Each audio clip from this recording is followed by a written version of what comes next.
বাবাজি ভাইরা আমার, আল্লাহর কি ইচ্ছা যে আমার বান্দা গুনাহ না করুক? কি মনে হয় ভাই? আমার বান্দা শুধু ইবাদত করুক, গুনাহ না করুক? ভালো করে বুঝলেন? মনে হয় তাই? আল্লাহর ইচ্ছা না এটা। আল্লাহ যদি এই ইচ্ছা হতো যে আমার বান্দা শুধু ইবাদত করুক, গুনাহ না করুক, তো ফেরেশতা ছিল। আল্লাহর ইচ্ছা আমার বান্দা গুনাহ করবে, কিন্তু গুনাহটা যেন মাফ করি নাই। আর মাফ করার একটা পথ আছে। এই বাংলাদেশে এমপি ইলেকশন হচ্ছে, কত লোক টাকা জমা দিল, স্ক্রুটিনি ফেল করে। কেন? নিশ্চয় কোন একটা শর্ত পূরণ হয়নি। গুনাহ মাফের জন্য আল্লাহ পাক কোরআনুল কারীমের মধ্যে যত জায়গায় বলেছেন, তার ভিতরে সূরা নিসা 64 নম্বর আয়াতটা বাড়ি যেই দেখবেন। 64 নম্বর আয়াত, সূরা নিসা 64 নম্বর আয়াত।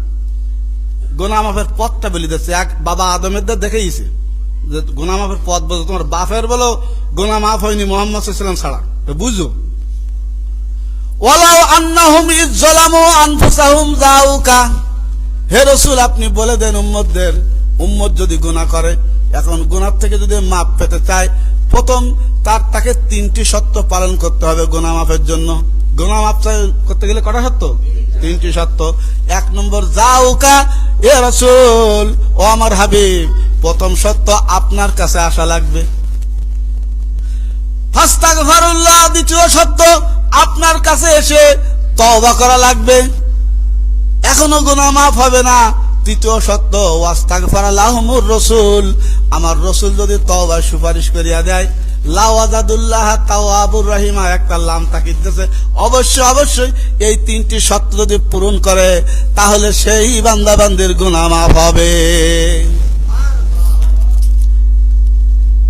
আচ্ছা, তাহলে এই সুযোগ তো সাহাবীরা পেয়েছে, গুনাহ করছিল সাহাবীরা যে মাফ পেয়েছে। এবার এই আয়াতের তাফসীর ইবনে কাসির বলছেন, রাসূলের দাফন করার 3 দিন পর সাহাবায়ে কেরাম সব রওজার পাশে বসে মুমূর্ষ, মানে সব কান্নাকাটি করছে। এমন সময় একজন বেদুইন আসলো। বেদুইন এসে রাসূলের কদম মোবারকে, পা মোবারকের দিকে পড়ে গেলেন এবং কিছু ধুলা নিয়ে মুখে মাখলেন। আমার কাছে আছে, দেখে যেতে পারেন। এবার বলছে, ইয়া রাসূলুল্লাহ, আল্লাহ বলেছেন তোমরা যদি গুনাহ করো, যদি ক্ষমা পেতে চাও, আমার রাসূলের কাছে এসো। আমি তো গুনাহ করেছি, আপনার কাছে এসেছি, আপনি তো নেই। এখন আপনি আমার গুনাহ মাফের ব্যবস্থা করে দেন।